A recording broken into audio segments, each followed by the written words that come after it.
Hello, everyone, and welcome back to the Telepsychiatry Advantage. I'm your host, Dr. Edward Kaftarian. I'm a psychiatrist and chairman and CEO of Orbit Health Telepsychiatry, the longest-running telepsychiatry company in the world.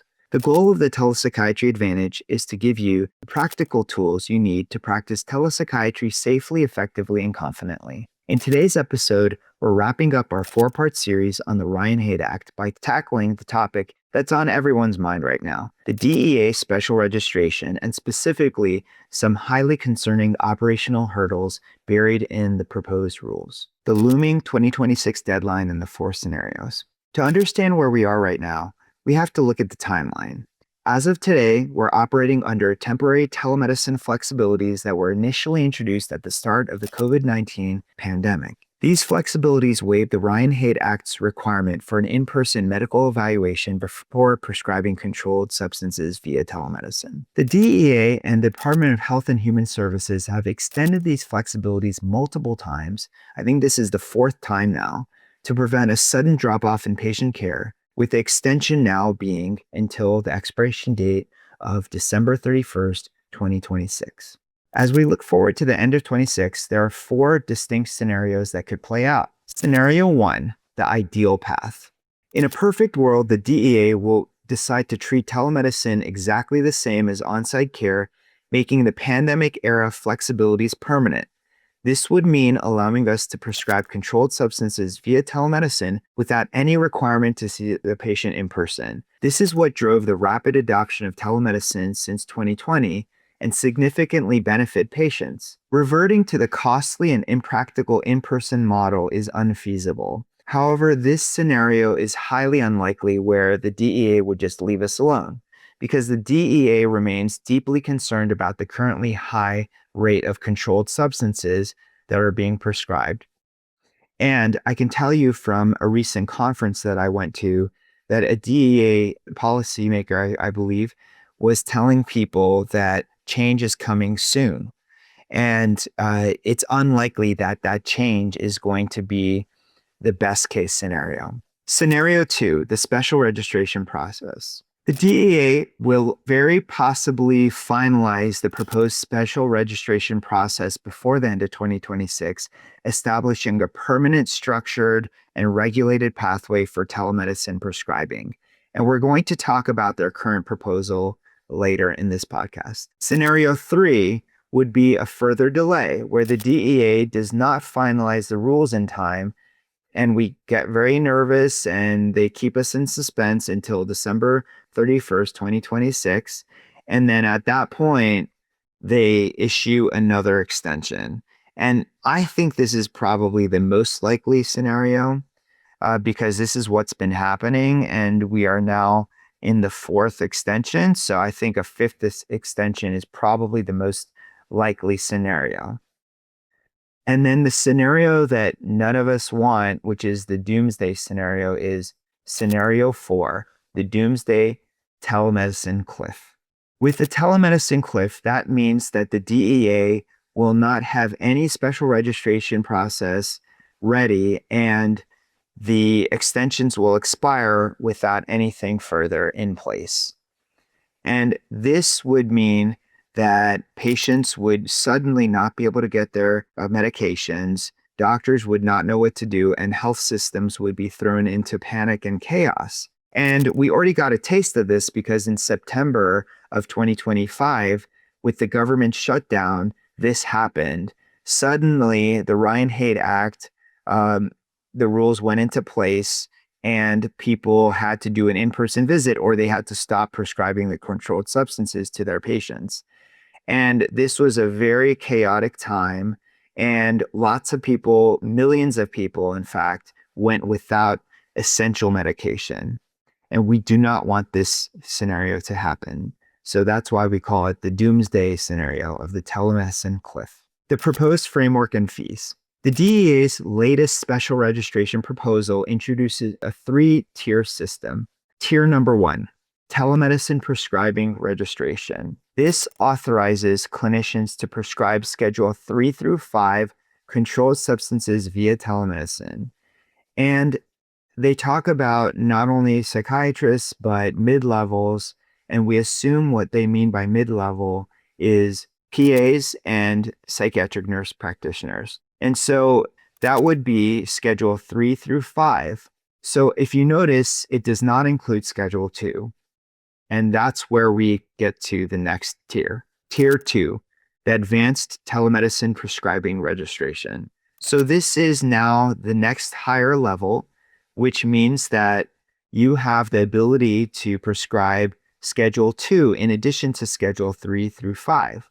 And so that would include medications like Adderall. They're stimulants that are on Schedule 2. Now, in order to qualify to even apply for this type of special registration, they say that you need to be a specialized practitioner.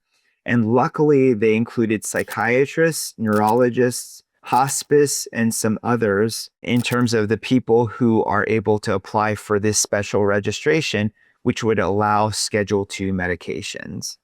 Now, it comes with it certain requirements, and we'll talk about that a little bit as well. And then the tier 3 would be the telemedicine platform registration, which we're not going to talk a lot about because it doesn't apply as much to what we're discussing, but it would require the online platforms to facilitate visits by complying with federal oversight and some other rules and regulations. So a bunch of hoops that the telemedicine platform would have to comply with.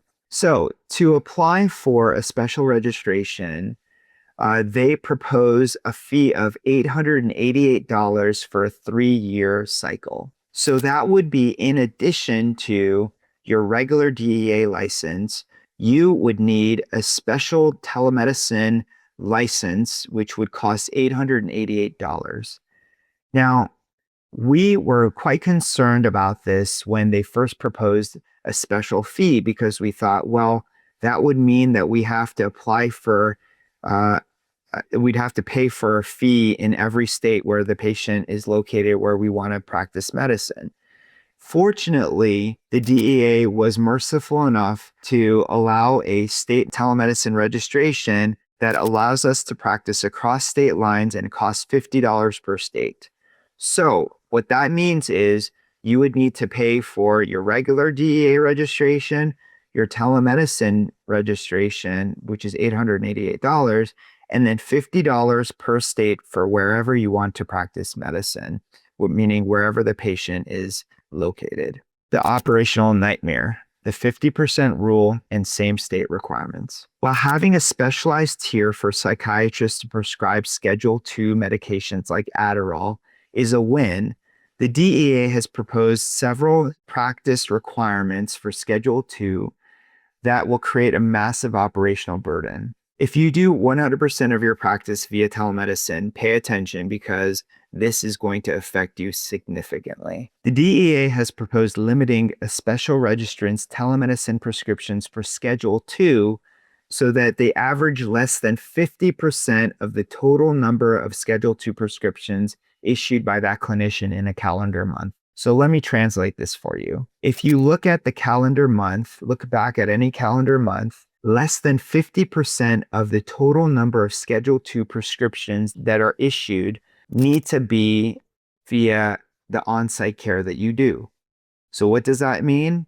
If you do all of your psychiatry via telemedicine, you won't meet that criteria, and therefore you cannot prescribe Schedule 2 drugs. And that is going to be a big problem for all the patients that depend on telemedicine for their ADHD medications. So let that sink in a bit. This would cause massive disruption to our nation. And you, as a 100% telepsychiatry focused person, would be barred from prescribing Schedule 2 medications, and all of your patients would have to be seen in person. But remember, a lot of patients can't be seen in person because they are in rural areas or underserved areas.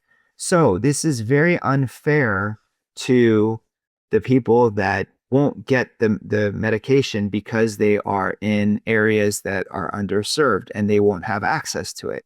So essentially, it's discriminatory and it's untenable. The same state requirement.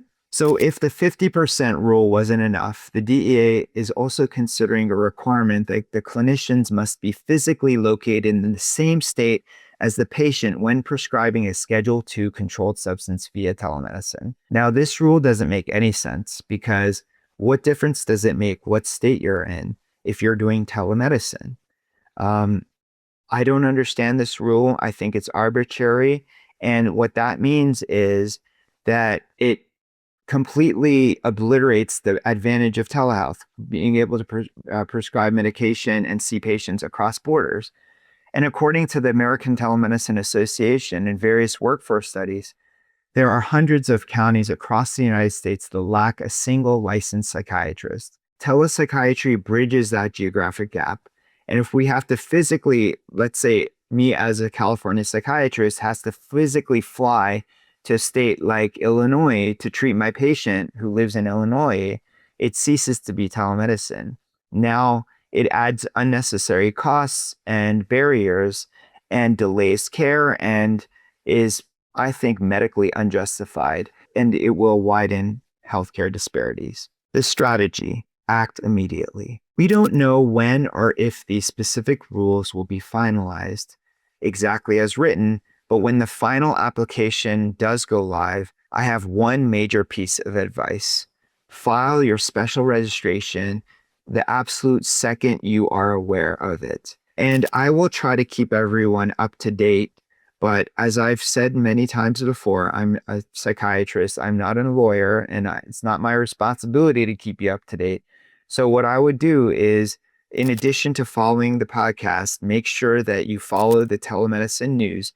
You can even put Ryan Haight Act as a Google search every day or every couple of days to see if the special registration process has been unveiled. But don't wait, because once the telemedicine special registration process has been opened up, there will be a massive industry-wide rush of applications hitting the DEA's desk all at once. And I don't know that the DEA will be able to accommodate everybody's application in a timely manner. And the DEA is likely to be flooded by applications. Administrative backlogs would severely delay your ability to practice and prescribe. And generally, there would be, I think, a lot of disruption to your practice.